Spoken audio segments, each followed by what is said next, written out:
For Acting Chief, WHD and ANAM, redacted. 26 December 1951. Subject: Comite Guatemalteco Anticomunista.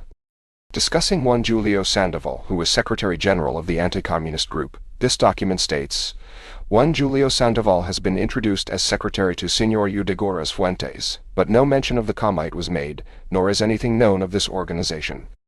3.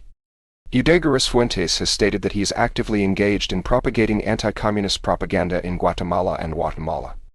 Since he is the most prominent Guatemalan exile in El Salvador, it appears likely that he is the director of this organization, and that Julio Sandoval is the Secretary General. 4. Ydigoras Fuentes operates the Tazamalco Restaurante at 1 Cala Poniente, number 26, San Salvador, El Salvador, Torstecant. It is suggested that this address be used for any correspondence which might be directed at any Guatemalan anti-communist group in El Salvador. 5.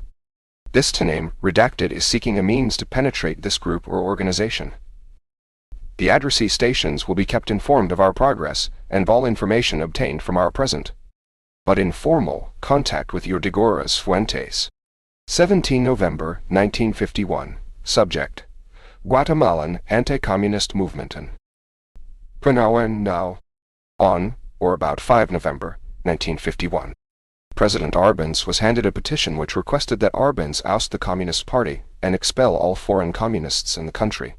The first secretary of the embassy, who knew Miguel Ydigoras Fuentes in London, had lunch with him on 6 October 1951, at which time Ydigoras Fuentes stated that he and his group were responsible for drawing up the petition and having it presented to Arbenz.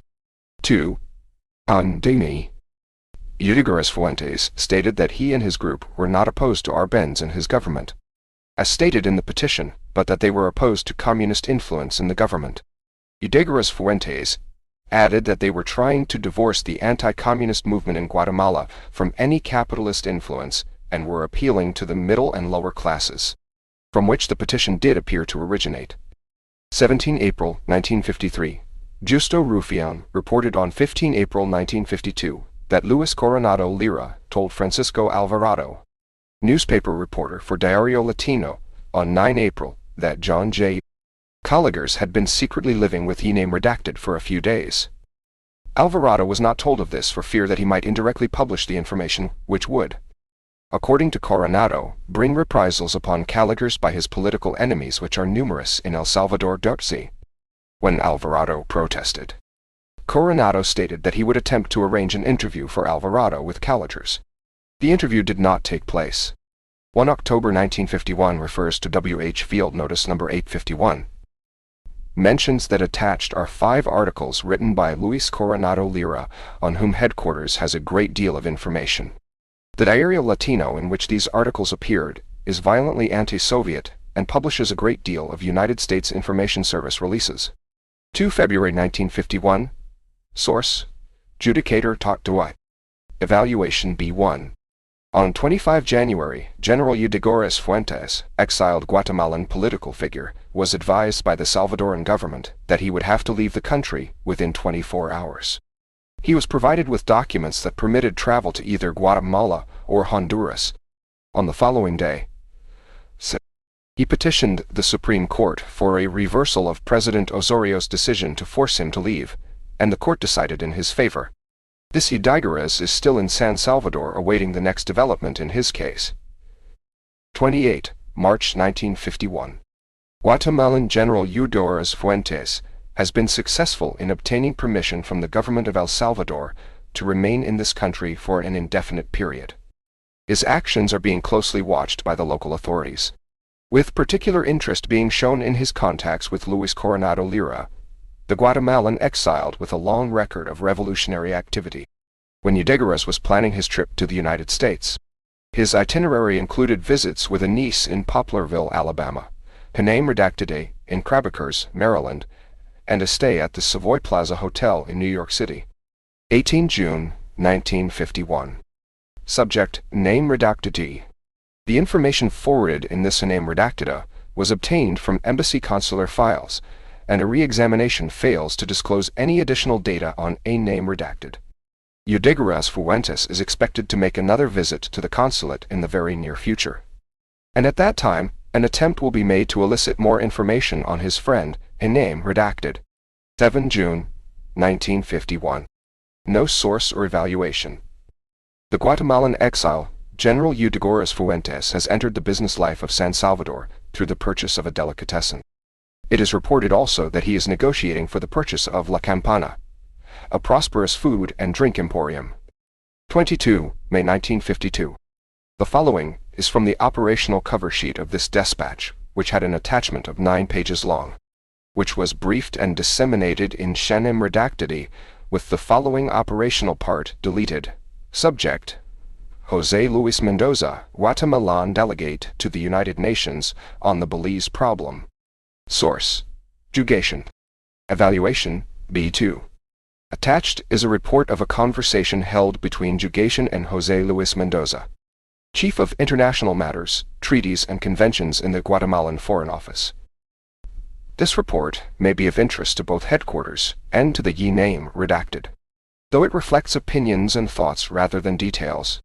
Just prior to Jugation's meeting with Mendoza, he had heard that one Captain Fernando Romero, no record, a Guatemalan exile, was in contact with Ydigoras Fuentes and military elements from Honduras and Nicaragua.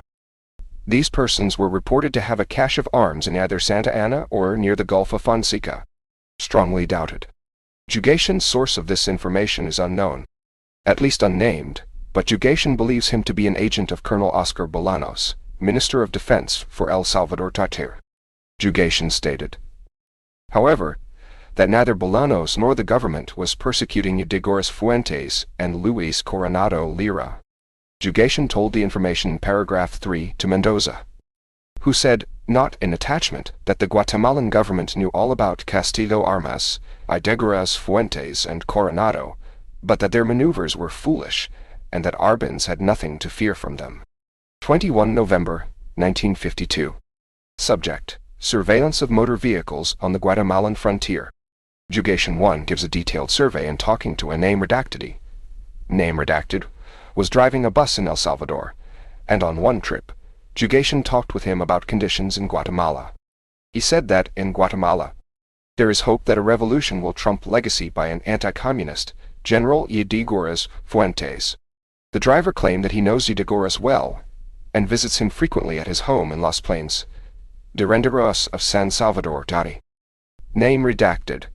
29 January 1953. From Siegfried, Source A, Liaison, Source B. Source A, a very reliable informant, reported that one Guillermo, de last name redacted, a Guatemalan and a secret agent of the Guatemalan government, is presently working for the Salvadoran secret police. Source B stated that Francisco, brother of Guillermo, is also a Guatemalan agent. Francisco sent name redacted date, not known. Guillermo's letter by one Miguel Angel Vasquez. Teatro Regi, a known Guatemalan communist. Source B reported that the note included a number which turned out to be the telephone number of a Guatemalan colonel, by the name of Julio Pablo Garcia Wasili Arcila. No record. Garcia is believed by Source B to be the bodyguard of General Ydigoras Fuentes, Guatemalan political now in exile in El Salvador Tartar. Source B also considers Garcia to be a secret agent of the Guatemalan government. Porter, text redacted.